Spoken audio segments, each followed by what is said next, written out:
નું આ પુસ્તકની વાંચતા વાંચતા કેટલાક પાનાઓ આપની સામે હું કહેવા માંગુ છું કે એ વખતે ભાવનગરના મહારાજા કૃષ્ણકુમારસિંહજી અને પટણી સાહેબે કેટલીક ચાની દુકાનો ઉપર જુગારના અડ્ડા ચાલે છે એવી ખબર પડી તો ચાની દુકાનો પણ બંધ કરાવી. મારા પાસે એક આ છેલ્લી મુસાફરી આ પુસ્તકમાં મહાદેવભાઈ દેસાઈ અને સર પ્રભાશંકર પટણીજી વચ્ચેનો વાર્તાલાપ અને આ પત્રમાં નોંધ્યું છે કે દારૂ નિષેધના સંબંધમાં ભાવનગર રાજ્યે શું પગલાં લીધા છે તે સંબંધમાં શ્રી મહાદેવભાઈ હરિભાઈ દેસાઈએ હરિજન સાપ્તાહિકમાં એક નોંધ લખી અને તેમણે આ નોંધમાં એક પત્રનો ઉલ્લેખ કરીને લખ્યું હતું કે ભાવનગર રાજ્યમાં ગવર્નર કે વાઇસરોય પણ અમારે ત્યાં આવે તો આ વખતે અમે સોડા વોટર, લેમોનેટ કે જિંજરલેટ પીએ અને આપીએ એમને. હજુરશ્રીના ટેબલ ઉપર કોઈ કેફી પીણું હોતું જ નથી. આ ભાવનગરના સંસ્કારો. આજે એ મારા ભાવનગરને કઈ દિશામાં લઈ જવાય છે?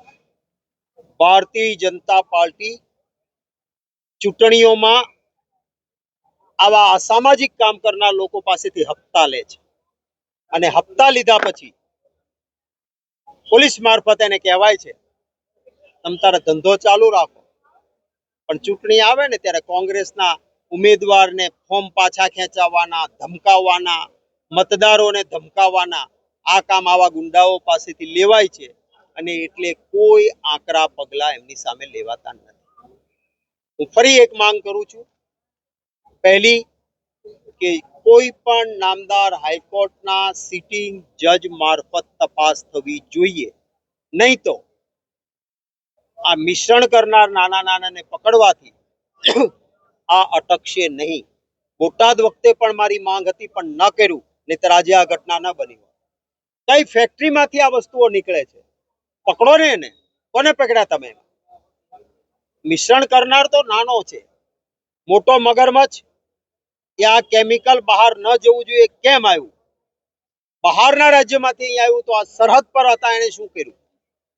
આની તપાસ જરૂરી છે. એટલે પહેલી માંગ નામદાર હાઈકોર્ટના સુપરવિઝન નીચે તપાસ થાય. બીજી મારી માંગણી છે કે જે કોઈ હજી જીવન મરણ વચ્ચે ઝોલા ખાય છે અને હોસ્પિટલમાં છે એને યોગ્ય સારવાર અને પૂરતી રાહત મળે. ત્રીજી મારી માંગણી છે કે જે પરિવારમાંથી વ્યક્તિ ગુમાવી, આ વળતર આપણે દારૂ પીનારાને નથી આપતા, પણ જે વ્યક્તિ કમાનારી હોય ને ઘરમાંથી ચાલી ગઈ ને ગરીબ કુટુંબ છે તો એ કુટુંબને સહાય સરકાર પૂરી પાડે. જે હપ્તાઓ લેવાતા હોય, જ્યાં થતું હોય એને બંધ કરાવે. નૈતિક જવાબદારીનો સ્વીકાર કરીને એકાદો તો સ્વીકારે ભાજપમાં સત્તામાં બેઠેલો કે મારી જવાબદારી હતી ને હાલો હું રાજીનામું આપું છું કે આ બન્યું એના માટે નૈતિક જવાબદારી મારી બને છે. કોઈક નૈતિકતા સ્વીકારે. આજે જ મેં અહીંયા પૂછ્યું, ક્લાસ 1 અને ક્લાસ 2 માં ડોક્ટર્સની સરટી હોસ્પિટલમાં અનેક જગ્યાઓ ખાલી છે. સુપ્રિન્ટેન્ડન્ટ ચાર્જમાં છે, રિજિયોનલ ડેપ્યુટી ડાયરેક્ટર કહેવાય, મહત્વની જગ્યા. પાલીતાણાના એક ડોક્ટર સાહેબ છે, સારા માણસ છે, મહેનતુ છે, એને આરડીડી નો ચાર્જ આપ્યો છે. એને પાલીતાણા કામ કરવાનું કે આના જિલ્લાઓ અનેક નીચે આવતા હોય એના ડેપ્યુટી ડાયરેક્ટર તરીકે કામ કરવાનું. વર્ગ 1, વર્ગ 2, આસિસ્ટન્ટ પ્રોફેસર, નિષ્ણાતોની અનેક જગ્યાઓ ખાલી છે. આ રીતે આરોગ્ય ન જળવાય. ત્યારે આ જગ્યાઓ પણ તાત્કાલિક પૂરવામાં આવે એવી માંગણી કરું છું. આપના કોઈ સવાલો હોય તો એનું સ્વાગત છે. ભાવનગરના એક પણ બ્રાન્ચ હોય, એલસીબી હોય, એસઓજી હોય, પેરોલ ફરલો હોય કે ભાવનગરના રેન્જ આઈજીની સ્ટ્રાઇકિંગ ફોર્સ હોય, તમામ ઊંઘતા ઝડપાઈ ગયા છે અને 9 થી 10 લોકોના આજે મોત થયા છે. માત્ર 2 પીઆઈ અને 5 પોલીસ કોન્સ્ટેબલને સસ્પેન્ડ કરીને સરકારે સંતોષ માન્યો છે. મેં એ જ પહેલા કહ્યું કે મચ્છર મારવાની વાત કરે છે, મગરમચ્છોને છોડી દેવામાં આવે છે. જવાબદારી એ મગરમચ્છોની છે. કાયદામાં રહેશો તો ફાયદામાં રહેશો. સૂત્ર સારું છે, તમે કાયદામાં નથી રહ્યા એટલે આ થયું છે, સ્વીકારો છો જવાબદારી?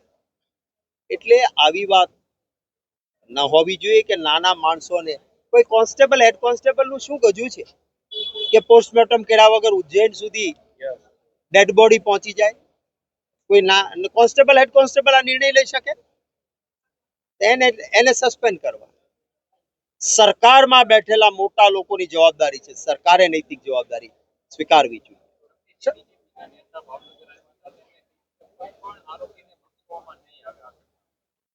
જ્યારે જ્યારે આવી ઘટના બને છે ત્યારે એવું કહેવામાં આવે છે કોઈ ચમરબંધીને છોડવામાં નહીં આવે, કોઈ આરોપીને છોડવામાં નહીં આવે.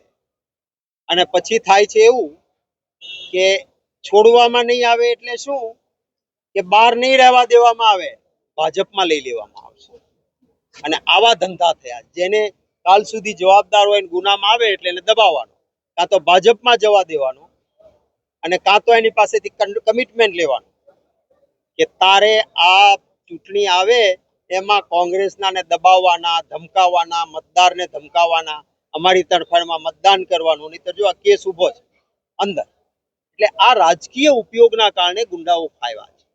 હમણાં જિલ્લા પંચાયત, તાલુકા પંચાયતની ચૂંટણીઓમાં પણ તમે જોયું, તમામ ગુંડાઓને ઉપરથી સૂચના ડીવાયએસપી ને, પીઆઈ ને કે બોલાવો ને કયો કઈ આ આપણું ગુજરાત નથી. આ ગુજરાતમાં નથી. એનો દર્દ છે મને. આના કારણે ગુજરાતની પરિસ્થિતિ ખરાબ. ભાજપના ઉપપ્રમુખ છે, તેની પોતાની ફેક્ટરીમાંથી દારૂ બનાવવાની આખી મોટી ફેક્ટરી પકડાઈ હતી. ત્યારે આ રોયલ સ્ટેક કંપનીનો દારૂ જ ત્યાં બની રહ્યો હતો, પરંતુ એક પણ અધિકારીનો ત્યારે પગલા નહોતા લેવામાં આવ્યા, જેને લઈને આ બીજી ઘટના આજે ભાવનગરમાં થઈ છે. પોલીસે ત્યારે તે ફેક્ટરી પકડી હતી, પરંતુ કોઈ જવાબદાર અધિકારી ઉપર છે તે તપાસ નથી થઈ હજી સુધીમાં.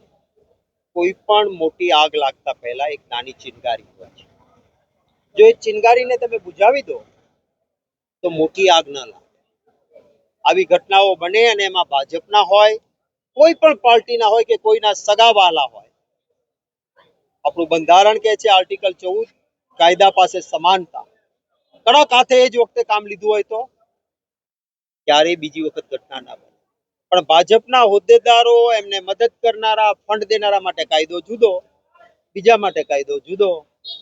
જે નીટનું પેપર ફોડનારો ભાજપનો હોદ્દેદાર હતો, મુખ્ય તહમતદાર હતો ગોધરામાં, તમે જોયું એના કોઈ ટાંટિયા તૂટેલા કેમેરા નાખે દેખાણા? એને ત્યાં બુલડોઝર ગયેલું દેખાણું? અને અમરેલીમાં એક પાટીદારની નાની દીકરી, એનો વરઘોડો નીકળે.